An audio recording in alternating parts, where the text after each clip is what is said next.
Einstein. என் பெயர் கௌதம். என் பெயர் முருகன். என் பெயர் தேவா. என் பெயர் கீர்த்தி. இன்று நாங்கள் உங்களுக்கு உராய்வை பற்றி விளக்கப் போகிறோம். உராய்வு என்றால் இரண்டு மேற்பரப்பு எதிர் திசையை நோக்கி உரசும் போது உராய்வு ஏற்படும். எந்த மேற்பரப்பில் உராய்வு அதிகமாக ஏற்படும்? ஆமாம், எந்த ஒரு மேற்பரப்பில் உராய்வு அதிகமாக ஏற்படும்? வாங்கள் பரிசோதித்து பார்க்கலாம். இந்த பரிசோதனையின் உபகரணங்கள் பந்து, முள் தரை மேற்பரப்பு, பளிங்குக்கல் மேற்பரப்பு, மணல்தாள் மேற்பரப்பு, கண்ணாடி மேற்பரப்பு, சிமெண்ட் மேற்பரப்பு மற்றும் நிறுத்தமைவு கடிகாரம். வாருங்கள் ஆய்வு செய்வோம். கண்ணாடி மேற்பரப்பில் பந்து விரைவாக சென்றுவிட்டது. பளிங்குக்கல் மேற்பரப்பில் பந்து விரைவாக சென்றுவிட்டது.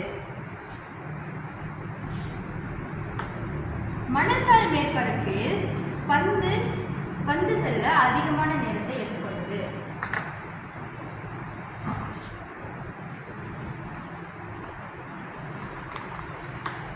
சிமெண்ட் மேற்பரப்பில் பந்து மிக அதிகமான நேரத்தை எடுத்துக்கொண்டது. புல்தரை மேற்பரப்பில் பந்து செல்லவில்லை. பளிங்குக்கல் மற்றும் கண்ணாடி மேற்பரப்பில் உராய்வு அதிகம் இல்லாததால் பந்து வேகமாக உருண்டி சென்றுவிட்டது. மணல்தாள் மேற்பரப்பில் உராய்வு சிறிது அதிகமாக உள்ளதால் சிறிது நேரம் எடுத்துக்கொண்டது. சிமெண்ட் மேற்பரப்பில் அதைவிட உராய்வு அதிகமாக இருந்ததால் பந்து உருண்டு செல்ல சிறிது நேரம் எடுத்துக்கொண்டது. புல்தரையில் அதிக உராய்வு இருந்ததால் பந்து உருண்டு செல்லவில்லை.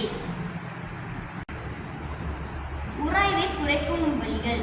உராய்வை குறைக்க நாம் முகப்பூச்சு, கிரீஸ் மற்றும் எண்ணெயை குறிப்பிட்ட மேற்பரப்பில் தடவலாம். உராய்வை அதிகரிக்க பூ வடிவமைப்பை உருவாக்கலாம். உதாரணத்திற்கு காலனியின் அடிப்பாகமும் வட்டயமும். இப்பொழுது உங்களுக்கு உராய்வை பற்றி புரிகிறதா? இங்கு சொல்லுங்கள் பார்ப்போம். வளவளப்பான மேற்பரப்பில் உராய்வு குறைவு, சொரசொரப்பான மேற்பரப்பில் உராய்வு அதிகம். நன்றி.